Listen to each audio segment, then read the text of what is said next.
A lot of times, many of us want to know how we can make our own organic fertilizer without spending any money, without having a big compost bin, or having to worry about how to get rid of a lot of our waste. So I'm going to go ahead and show you some basic things you can use to create your own somewhat balanced organic fertilizer.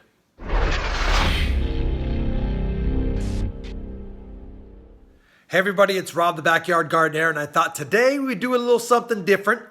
I figured since it's still cold outside and it's not quite ready for me to go outside and do any gardening, I would show you guys how if you would like to make your own home fertilizer, completely organic, while recycling some materials that you would otherwise just throw in the trash, I'd show you how to do that. So I want to point out that these leaves are not composted, and leaves take well over a year to fully break down so that the organic material in here is readily available for plants. This is not going to give you an immediate fix to any garden deficiencies, but I still want to show you how you can create your own organic fertilizer using leaves from the yard, eggshells, and spent coffee grounds. Now you're probably wondering what the value is of creating your own organic fertilizer. We also hear a lot about NPK levels. That's nitrogen, phosphorus, and potassium. And I went ahead and did a little research to kind of give you some basic values of what you're going to be using and what their NPK levels are. In this case, I have a bin full of leaves. It's from my apples, oak, peach, pear trees, magnolias, etc. in my yard. The NPK levels are 0.5, 0.3, 0.3 once they're broken down. I've also got some eggshells here, and the values for NPK are 1.0, 0.5, 0.3. Give or take, depending on whether you've burned your eggshells, whether you've composted your leaves, etc. These values will be marginally different. And then for coffee grounds, you don't want to use the acidic, unspent coffee grounds. You want them to be used and preferably dried. If you've got dried, used coffee grounds, the NPK levels are about 2.3, 0.3. So when you put all this together, you're going to get about a total value for NPK of 311, which is actually a pretty balanced fertilizer. And if you wanted to use burnt up, ashy banana peels, you can really raise that potassium level quite a bit. That being said, it takes a while for this stuff to break down unless you break it down or give it a boost to begin with. So I'm going to be using my blender to finish the rest of this stuff off, not the coffee grounds, but these two items. Once we have these into smaller, not necessarily a powder, but small pieces that we can mix in with the coffee grounds, we'll mix it all together and we'll take a look at the fertilizer that we have.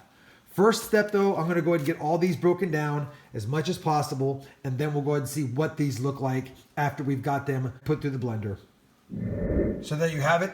I used my hands just to crunch the leaves up a little bit so they would fit in my blender. I used about a third of the bin, just enough so that it was a little bit more than the other two components. We've got them chopped pretty fine. We're going to finalize it in the blender once we get all three parts put together. The eggshells are blended as well. As you can see, pretty fine material. And then of course the dried coffee grounds are already refined.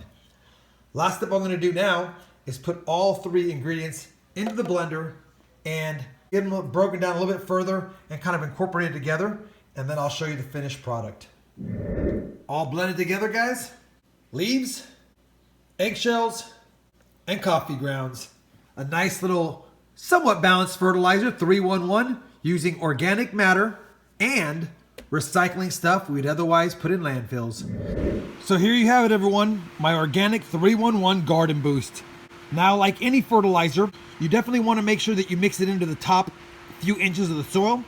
That way it can break down a lot quicker and the nutrients and the minerals can be more readily available to your plants.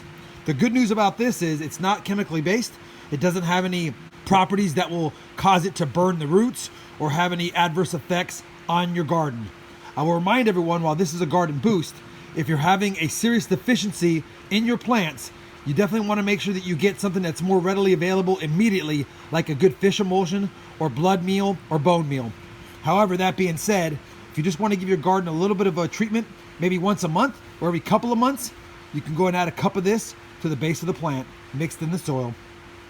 I hope you enjoyed this do-it-yourself, homemade, organic fertilizer or garden boost video. If you did, I'd appreciate a thumbs up. And as always, everyone, thanks for watching and happy gardening.